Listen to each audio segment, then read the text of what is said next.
What is going on, beautiful people? Welcome to another episode of the Narcissist Code. I'm your favorite self-aware narcissist, Mr. Lee Hammock, also known as Mental Healness from TikTok, Instagram, YouTube. You know where to find me at. If this is your first time seeing my face, I am a diagnosed narcissist. I have narcissistic personality disorder. I've been in therapy since October of 2017. If you want to know what type of therapy, psychotherapy. I'm not a psychopath. I'm just in psychotherapy. The point of my entire platform, to avoid confusion, is to bring awareness to narcissistic personality disorder and to also, in the process of doing that, validate the victims and survivors of said disorder. Because guess what? Sometimes you're not crazy. Sometimes, this might wake some people up. It might open some eyes and things like that. Today's episode is going to be a touchy one. Today, we're going to be touching on the trauma bond. Woo! If this is your first time tuning in, if you're new to narcissism, if you're new to narcissistic personality disorder, the trauma bond is similar to Stockholm syndrome. It's when you bond, you are, bonded through trauma to your abuser. Like, you cannot leave your abuser. You can't imagine a life without your abuser, even though you know that you are being abused. Even though your eyes have been open to the abuse most of the time. I think most of the time. So when I'm doing my one-on-ones, a lot of people, you just see it. They open their mouths and they say it. They say, hey, look, I know I should not be with this person. Like, this person is a drug addict. They have no job. They have no life. Literally, kids everywhere, no custody, no job, no nothing. I'm a successful person. I make six figures, whatever. I have my life together. But I cannot leave this person alone. And it is literally killing me. And I hear that all the time. And I tell people it's the trauma bond. And it kind of opens their eyes. Like, and a lot of people don't know what the trauma bond is. But that's why I have to say Stockholm syndrome. Like, you've been kidnapped for so long. Like, you start to feel sorry and empathize with your kidnapper. Similar situation, except it's not a kidnapper. Or it could be a kidnapper. But it's a person with narcissistic personality disorder or sociopathy or psychopathy. You know what I mean? So, in those situations, or something else, it's just toxic person overall. It doesn't have to be a personality disorder person. You just bonded to a toxic person. And a lot of people want to know how to break the trauma bond. How do you break the trauma bond? And that's my new addiction right now. I have a very, very addictive personality. So I want to know how to break it too. And I've been researching it and stuff like that. And most people say you need to write it down. Write it down. Write down your truth. Record your truth. Things like that. Get it out of your system, because I know, just personally speaking to these people, and if you don't talk to anybody about the stuff, you will question your reality for a very, very long time, because the gaslighting is real. I think a gaslight. I describe gaslighting like this. If I'm in this room right now, and there's gas all over the floor, you can smell it. You know how strong the smell of gasoline is. The gasoline has a strong, pungent odor. You know there's gasoline in there. If I sit in this room long enough with no ventilation and smelling gasoline, I'm going to probably pass out and or die. I'm going to be hallucinating. Something's going to happen to me. But when I get to fresh air, my vision comes back, the fog clears, and I feel normal again. I started to feel normal again over time. That's similar to what gaslighting from a narcissistic person will do. Is the longer you in the gaslighting, the more you become trauma bonded, and the more you start to question your reality. So when you get away from that stuff, when you stay away from that stuff, you get fresh air, the fog starts to clear. You have to get away from it. You can't break a trauma bond while you're actively in a relationship. I know it probably can be done, I don't know, but you can't, because I'm a narcissist. I don't want you to leave. A lot of times, if you're a good supply or whatever word they be using nowadays, if you're a good person and we don't want to, we want the trauma bond to be stronger. We want to make you bond it more. So, you want to leave? Okay, let's do everything. I'm gonna tell you everything you want to hear. You want to leave? Okay, cool. Let's have a baby. A baby will fix everything. You think a baby gonna fix something? No, baby makes things worse. Now it's harder to leave. Let's have another baby. We talked about having 3. Let's have 3 babies. Now you got 3. You're not going nowhere for 3 kids. It's tough. You're making it tougher. The bond is getting stronger now. Now you bond it more. Every time you leave and come back. I'm saying it over and over again, y'all. This is not a tape. This is not me messing up on the podcast. I'm literally saying this over and over again, repeatedly. Every time you leave and come back, the bond gets stronger. Because the narcissist, the idealization phase, the love bombing, we're hitting you with everything you want and need. Like, you've never felt a love like this before. You've literally never felt a love like this before. You like, oh my goodness, I can't believe this is happening. I've been swept off my feet. And I always say, if somebody's sweeping you off your feet too fast, it's to drop you on your head. I'm going to repeat that. If somebody is sweeping you off your feet too fast, it is to drop you on the top of your head. Slow down. But a lot of time I'm talking to people, and I've lived it too. I know I lived it. My wife might be trauma bonded. Who knows? But I just know it exists. You know what I mean? And narcissists give you everything you want. It will give you everything you need, telling you everything that you want to hear, and then we strip it away from you. We take it away from you.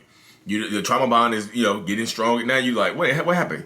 Now you know who we are. I mean, now you know who we can be. We are currently showing you who we are, but you know who we can be. So you holding on to who he can be. And every time you leave, guess what? We put the mask back on and show you who we can be. Bond is strong. I know the potential is there. I don't want to leave. I know the potential is there. I know she's everything I want to need. He's everything I want to need. If he can just see it. If she can just see it. If they can just see it. You know what I mean? If everybody can just see it. If everybody can just see it. If they can just see it, we can be great together. But then they start treating you terribly almost immediately again. Highs and lows. It becomes addictive. Now, now it's an addictive substance. The narcissist now has become an addictive substance. It's just not just a relationship anymore. Now you're addicted to them. It's like a drug. It's like drug withdrawal. You have to go cold turkey. You have to go through literally have to go substance abuse training to get away from a narcissist. You have to get away from them. First of all, you have to get away from it. You cannot heal in the same environment that made you sick. You can't put a junkie in a room full of needles and heroin or whatever and expect them not to be in there laid out with needles in their neck, ears, butt, feet, everywhere. You know what I mean? You can't do that. Butt and feet. You can't do that. You can't put an addict, you can't put an alcoholic in a room, a current alcoholic, not a recovering one. You can't put a current alcoholic in a room with all their favorite alcohol and, all their favorite activities and not expect them to do that. Not expect them to drink. So how do you expect to heal in the same environment that make you sick? You can't heal with that person hugging you, loving you, kissing you.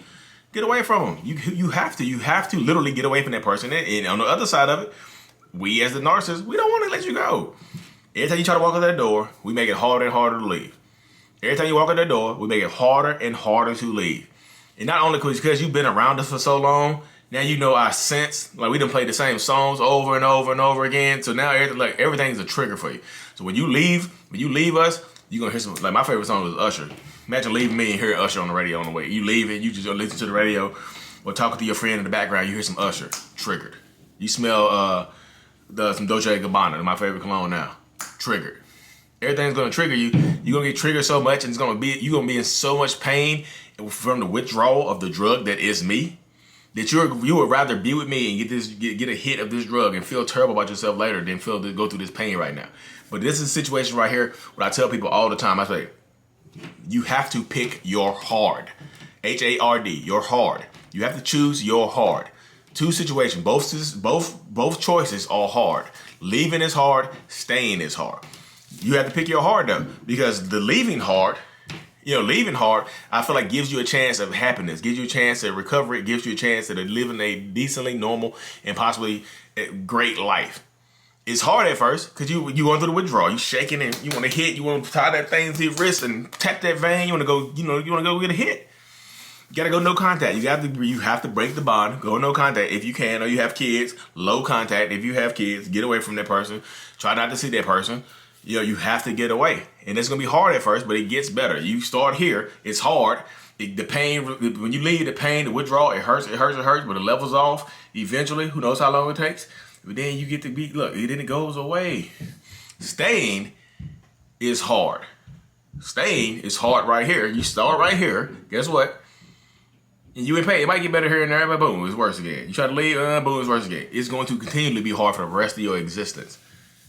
Because now you know what you're going to get. And in that statement right there, I know what you're going to get. You know what you're going to get. That statement keeps people stagnant because at least you know what you're going to get with this person. At least you know this person is going to make you unhappy. At least you know this person. At least you know what to expect from this person. So you might as well stay, correct? That's how a lot of people feel. At least I know what to expect.